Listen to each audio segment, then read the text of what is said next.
एक नवयुवक डिग्री प्राप्त करने के पश्चात नौकरी के लिए पहुंचे। नौकरी में उनका इंटरव्यू ले रहे थे एक सज्जन, कंपनी के वो मालिक थे। कंपनी के मालिक ने कहा, बेटा बताओ तुम्हारी जीवन की यात्रा कैसी रही, डिग्री विग्री तो हम देखते रहेंगे। तो उस व्यक्ति ने कहा कि मैं जब 3 वर्ष का था मेरे पिताजी गुजर गए। मेरी माता ने बड़े कष्ट के साथ मेरा लालन पालन किया। दूसरों के घरों में जाकर वो कपड़े धोती थी और इस प्रकार मेरे संपूर्ण जीवन का निर्वहन, शिक्षा इत्यादि का उत्तरदायित्व उसने लिया। कंपनी के मालिक ने पूछा, बेटा एक बात बताओ, आपने अपनी माता का कितनी बार सहायता की, उसके साथ जाकर उनके इस कपड़े धोने के कार्य में सहायक बने? उस सज्जन ने कहा, मैंने तो आज तक कभी किया ही नहीं, यहाँ तक कि मेरे अपने कपड़े भी वो धोती थी। तो फिर कंपनी के मालिक कहते हैं, बेटा नौकरी तो हम बाद में देखते हैं, आप घर पर जाओ और अपनी माता को कहो कि अपने हाथों का आपके हाथ में दे दे और फिर उनके हाथों को आप जल से प्रक्षालन करो, धोने का प्रयास करो और कल मुझे आकर बताओ कि कैसा अनुभव रहा।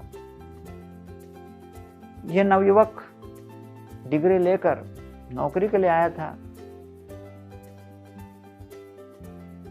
कंपनी के इस मालिक के अजीबोगरीब प्रस्ताव को सुनकर भ्रमित हो गया, लेकिन फिर भी नौकरी की बात थी तो घर पर गए और अपनी माता को कहते हैं, माँ अपना हाथ मेरे हाथ में दो, मैं जल से उसको धोना चाहता हूँ। और जैसे जल से धोने लगे, उनकी माता के हाथ में इतने सारे विविध प्रकार के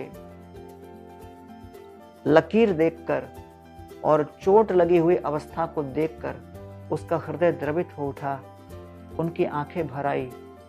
अगले दिन वही कंपनी के मालिक के पास जाकर वो कहते हैं, आंखों से अश्रुधारा प्रवाहित करते हुए आपने मेरी आंखें खोल दी।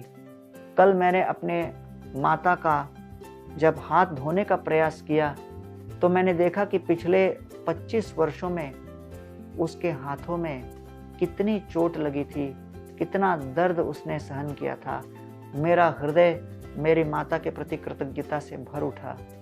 दूसरा, मैं ये भी समझ पाया कि जीवन में कई कड़वे सत्य को हम तुरंत नहीं देख पाते, लेकिन समय आने पर अगर हमें उन सभी को समझने का अवसर मिले तो ये बहुत बड़ा सौभाग्य होता है। तीसरा, मैं ये भी समझा कि व्यक्ति इस जीवन की यात्रा में अकेला नहीं, उसके प्रति सहानुभूति करने वाले कई लोग हैं, जिनमें से प्रमुख हैं पारिवारिक सदस्य।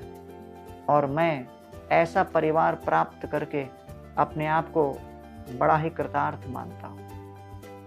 और तब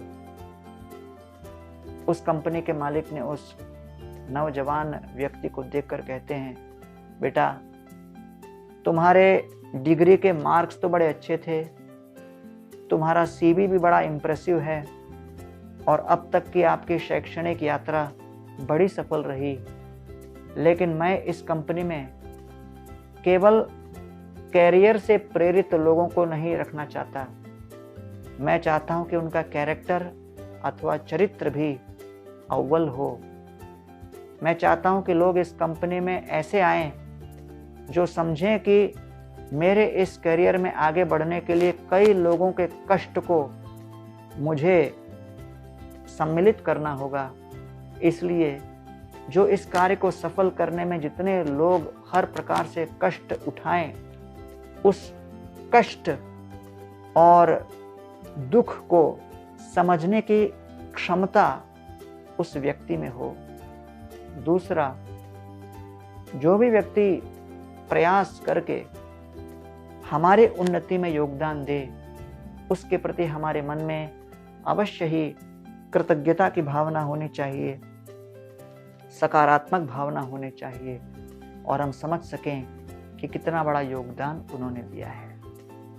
स्वैराच्छादि सम्मग्नान् जीवान् गौरांग्रि पंकजे उद्धृत्य शरणापत्तेर माहात्म्यम समबोधयत।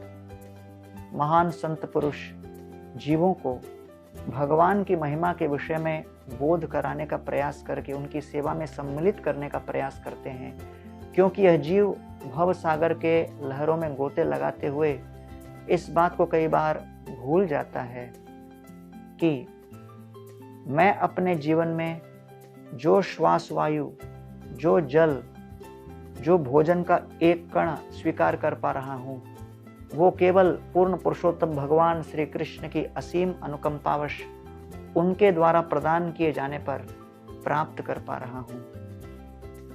उन्होंने इतना कुछ मेरे लिए व्यवस्था किया, लेकिन इतने सुचारू और सुगम ढंग से उसको प्रबंध कराया कि कई बार जीव उसको मूल्य न दे।